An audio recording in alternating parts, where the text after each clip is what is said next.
This is the technique, and basically it just traces the leading edge of the puddle. Flat, horizontal, vertical uphill, and overhead. Same technique.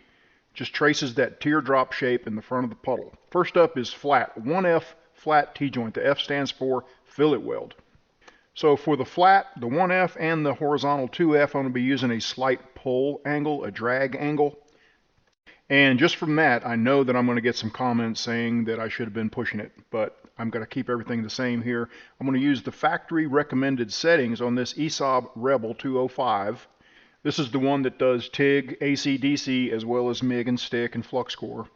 And I'm going to use factory recommended settings for 1/4 inch thick steel, except that I dropped the wire feed speed by about 10%.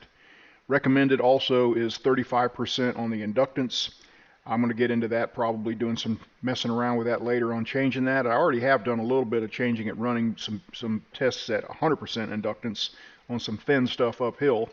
But for right now, 20 volts, 333 inches a minute, 35% inductance. And I'm going to be using this technique, which is going to keep my arc toward the leading edge of the puddle. So I'll be watching that tip of that wire and try to make those little V's, try to keep that up in the front of the puddle so I can punch it down into the root of the joint. Again, I'll do the cut and etch in a part 2 video here to see how we did on that. With all short circuit MIG welding, it's important to watch your stick out, and that's the distance from the contact tip to the arc basically. And I'm trying to keep that less than 1/2 inch, 3/8 probably even better. So take a look at your nozzle and contact setup and make sure your contact tip isn't recessed way back up in there. This is about flush.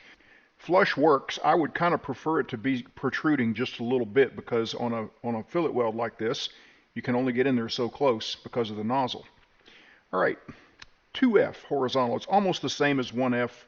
It's just a little bit different. It's really no more difficult, but same exact technique. I'm going to be tracing the front leading edge of that puddle, get that arc punched down in there to get penetration. Same thing, a little bit of a drag angle. I've done lots of videos, push versus pull, and there are definitely differences, but you can penetrate using either one with short circuit MIG. Pulling seems to penetrate a little deeper. When you get into spray transfer, that's when I would say push as a rule. You can also pull when you have to, even using spray. But again, I'm using the little series of V's, sort of, tracing the front edge of that puddle, trying to stay up in the front, trying to hold a short stick out. And I got to mention that this is probably not the best technique for looks. I have found that it doesn't look quite as good as like doing a series of cursive E's or something like that.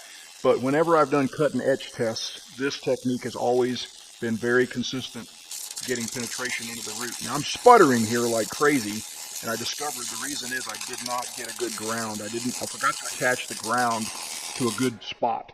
So basically I'm grounded here on this little tree, and I'm grounded through a rusty plate, and it's transferring through the table, up through a vise, and that was sputtering like crazy toward the end because of the ground. So a ground is super important with MIG welding. That wire is coming out whether you got a ground or not. For overhead, a lot of people think you need to turn the machine down so that the bead won't sag, and I have found that I run it pretty much the same as I do flat or horizontal. What is really important though is gun angle. So if you know what, dead nuts straight in 90 degrees is something really good to shoot for. You don't want to get carried away with too much push, you don't want to do too much pull. So shoot for 90 degrees, you'll be good to go. Once again, the technique is the same. Just tracing the front edge of the puddle, and once again trying to keep my stick out as short as possible without bumping my nozzle all over the place. I think the short stick out probably helps more than anything, as well as the good hot settings for overhead. So let's do that. Couldn't hardly capture a good line of sight here with the camera, but so this is sort of a trailing shot here, but you can sort of see that I'm using that same technique, and I'm trying to keep a really short stick out.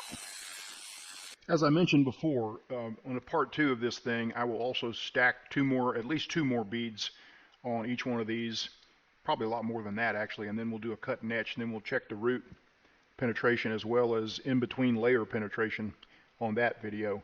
Now for the vertical uphill, I am turning this thing down, and basically I'm just using the next metal setting down from the chart that's on the inside of the machine, and I'm dropping the wire feed speed by about 10%. And once again, I'm sounding like a broken record, I know, but keeping a short stick out super important on being able to punch that arc and that wire down into the root. Now, I ran into that grounding issue on an earlier joint on the horizontal, so I've got that bare copper strand of wire in addition to the clamp clamped directly to the piece here. So I should be getting a good ground from start to finish here. I'm sweeping that arc right up into the root of the joint. It kind of looks like a V, especially on the vertical uphill here. But again, I'm just a series of upside down V's. And once again, this is probably not the best way to make the best looking weld uphill or any of the others, but it works as far as getting penetration. Just a good go-to technique if you're in doubt. If you don't have time to practice and perfect techniques to make everything look great, it's just a good go-to technique to make a good sound weld, and that's what's most important.